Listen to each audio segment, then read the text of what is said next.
Hind focus news में आपका स्वागत है। नजर डालते हैं आज की खबरों पर। दिल्ली में सीएम केजरीवाल के घर के बाहर प्रदर्शन कर रहे मनोज तिवारी हुए घायल। मनोज तिवारी को वाटर कैनन चलने के दौरान बैरिकेड से गिरने की वजह से उन्हें चोट आई है। उन्हें दिल्ली के सफदरजंग अस्पताल में भर्ती कराया गया है, जहां उनका इलाज चल रहा है। दिल्ली में सीएम अरविंद केजरीवाल के घर के बाहर छठ पूजा को लेकर विरोध प्रदर्शन कर रहे बीजेपी के नेता मनोज तिवारी घायल हो गए। बताया जा रहा है कि वाटर कैनन चलने के दौरान बैरिकेडिंग से गिरने की वजह से उन्हें चोट आई है। उन्हें दिल्ली के सफदरजंग अस्पताल में भर्ती कराया गया है, जहां उनका इलाज चल रहा है। बता दें कि दिल्ली में सार्वजनिक स्थानों पर छठ पूजा समारोह पर रोक लगाई गई है। इसे लेकर दिल्ली भाजपा अध्यक्ष आदेश गुप्ता ने भी कहा है कि ये त्यौहार भव्य तरीके से मनाया जाएगा। डीडीएमए ने कोविड-19 की स्थिति को देखते हुए सार्वजनिक स्थानों पर छठ पूजा समारोह पर रोक लगा दी थी। मनोज तिवारी ने भी इस आदेश को लेकर विरोध प्रदर्शन करने की बात कही थी। एसईसी ने की 2 से 18 साल तक के बच्चों के लिए भारत बायोटेक की कोरोना वैक्सीन की सिफारिश। कोरोना की तीसरी लहर में बच्चों के ज़्यादा प्रभावित होने की आशंका को देखते हुए भी उनके वैक्सीनेशन की मांग हो रही है। कोवैक्सीन बच्चों के लिए कोरोना वैक्सीन का ट्रायल लंबे समय से कर रही है। कुछ अन्य कंपनियां भी इसके लिए ज़रूरी परीक्षण कर रही हैं। भारत में बच्चों को कोरोना वैक्सीन लगाने का रास्ता धीरे धीरे साफ होता दिख रहा है। वैक्सीनेशन से जुड़ी सब्जेक्ट एक्सपर्ट कमेटी ने 2 से 18 साल के बच्चों के लिए कोवैक्सीन की सिफारिश की है। कोवैक्सीन को स्वदेशी फार्मा कंपनी भारत बायोटेक ने तैयार किया है, जो कि हैदराबाद में स्थित है। कोवैक्सीन बच्चों के लिए कोरोना वैक्सीन का ट्रायल लंबे समय से कर रही है। कुछ अन्य कंपनियां भी इसके लिए ज़रूरी परीक्षण कर रही हैं। घरेलू उड़ानों पर पाबंदी हटी। 18 अक्टूबर से पूरी क्षमता से चलाने की इजाज़त। नागरिक विमान मंत्रालय ने दी छूट। पिछले माह सरकार ने घरेलू उड़ानों की यात्री क्षमता 72.5% से बढ़ाकर 85% कर दी थी।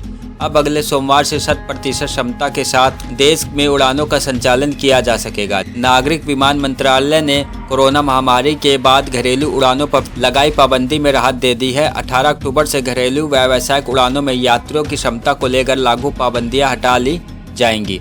इससे उड़ानों का संचालन पूरी क्षमता के साथ किया जा सकेगा। अब घरेलू उड़ानों में पहले की तुलना में अधिक यात्री सफर कर सकेंगे। पूर्ण यात्री क्षमता से उड़ानों के संचालन की इजाज़त देने के साथ ही मंत्रालय ने एयरलाइंस व एयरपोर्ट ऑपरेटरों से यह भी कहा है कि वे कोविड-19 को फैलने से रोकने के उपाय सुनिश्चित करें और यात्रा के दौरान कोविड अनुकूल व्यवहार का कठोरता से पालन कराएं।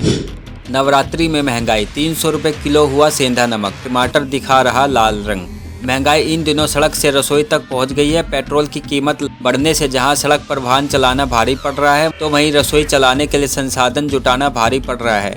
पेट्रोल 100 रुपये प्रति लीटर के पार है, तो खाना पकाने के लिए इस्तेमाल में आने वाला सरसों तेल 175 रुपये प्रति लीटर से ज़्यादा पहुँच गया है। नवरात्रों पर टमाटर एक बार फिर महंगा हो गया है। नवरात्र के महीने में इसकी कीमत 70 रुपये प्रति किलो तक पहुँच गया है। इससे एक टमाटर करीब 5 रुपये में पड़ रहा है। वहीं 200 रुपये प्रति किलो बिकने वाला सेंधा नमक इस साल पंसारी की दुकान पर 1 किलो 300 रुपये में बिक रहा है। इतना ही नहीं, पेट्रोल की कीमत 100 रुपये से ऊपर जाने पर अपनी कार से बाजार जाना भी आसान नहीं है।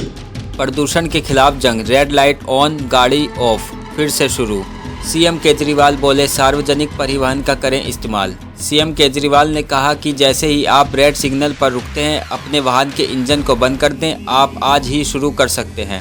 राजधानी दिल्ली में प्रदूषण के खिलाफ जारी जंग में रेड लाइट ऑन, गाड़ी ऑफ फिर से शुरू होगा।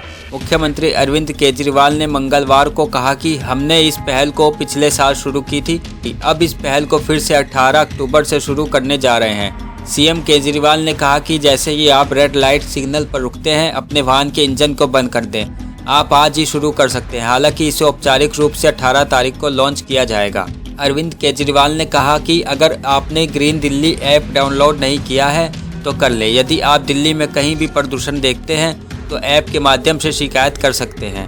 अगर कोई ट्रक वायु प्रदूषण का कारण बनता है या कोई उद्योग जो प्रदूषण फैला रहा है, कचरा जला रहा है, तो आप शिकायत करिए। हमारी टीम मौके पर पहुंचेगी और प्रदूषण के स्रोत को रोकेगी।